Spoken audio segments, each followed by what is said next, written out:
Do you ever not know what to work on next to actually move the needle?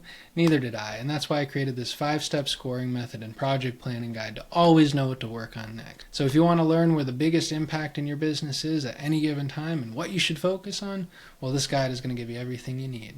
Moving on over, we have the 5 criteria for planning: priority, feasibility, ease of accomplishment, overall impact, and time sink. Basically, how important is it? Is it even possible? How easy is it to get done? How much of an impact does it have on the overall goal that we're going for? And how much time is it going to take? All of these are based on a 1 through 5 scoring guide over here. You can open it, you can see that priority 5, they are essential for survival. Priority 4, very important for growth. And priority 3, important for maintaining current status. All of these go through that 5-step system except for feasibility. Feasibility is simple. Can I do this right now? Yes. Can I not do this right now? No. So based on that, you know whether you should focus on something else or you should get to work on that, and based on the score, go through that list. So as we're moving it down, you'll see that we have three categories: doing, improving, and learning. Sometimes you need to learn something before you can do. Sometimes you need to improve something before you want to do it. And all of this is based on those 5 criteria. So first up, we see our planned projects. Train team on new service offering. That's an improving and has a total score of 7.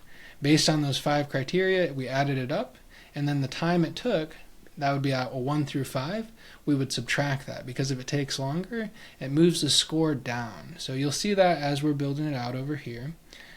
And let's say this plan, we're going to optimize the meeting agenda process. Basically say improve this process. So you can see that the partial is 0, and when we add it to improving, this project plan is going to go up in count.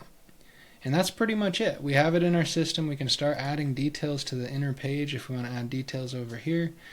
We can go into a single project, add all of the details in a single project, or we can stay on that main page and go through it left to right. There are different benefits for doing each, but let's just go through one on that main page.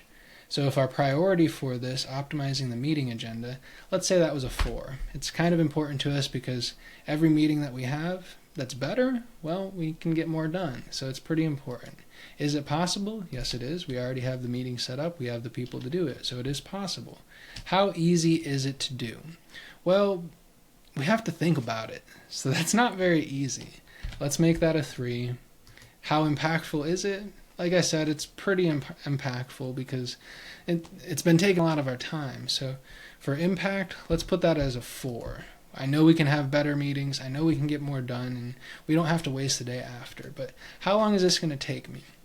Probably about a 3 as well. So that's going to subtract my score, and we can see that based on those 5 steps, very simple, we know what we're going to work on next. Is it possible? Yes, it is. That means it's up there. What's the highest score? Optimize the meeting agenda. So that seems like it's higher than the train team on new service offering. And that kind of makes sense if you think about it.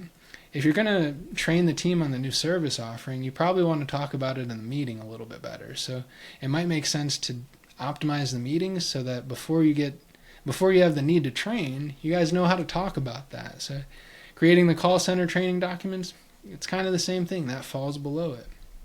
When you're done with the project, let's say that we get our Google business profile optimized. We can put our notes inside it in real time, talk about how we're going to do that, and then when we're done with this project, all we have to do is click archive, and it goes away. So we no longer have any projects for that category.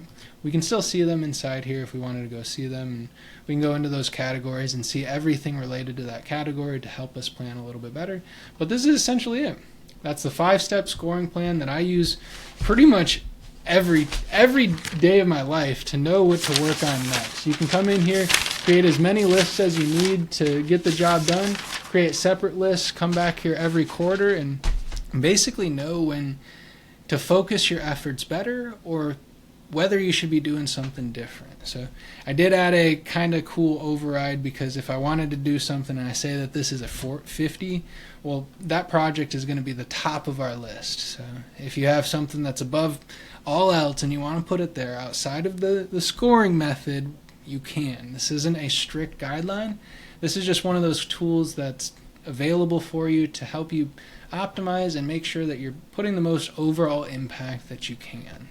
So this is the 5-step scoring guide. We have a ridiculous amount of business tools inside of Notion, from cost calculators to pricing, profit margin calculators, 10-year returns. We even have a full CRM in here. So if you're looking for any tool to run your business a little bit smoother, make sure that you're putting your efforts where they should be in the simplest way.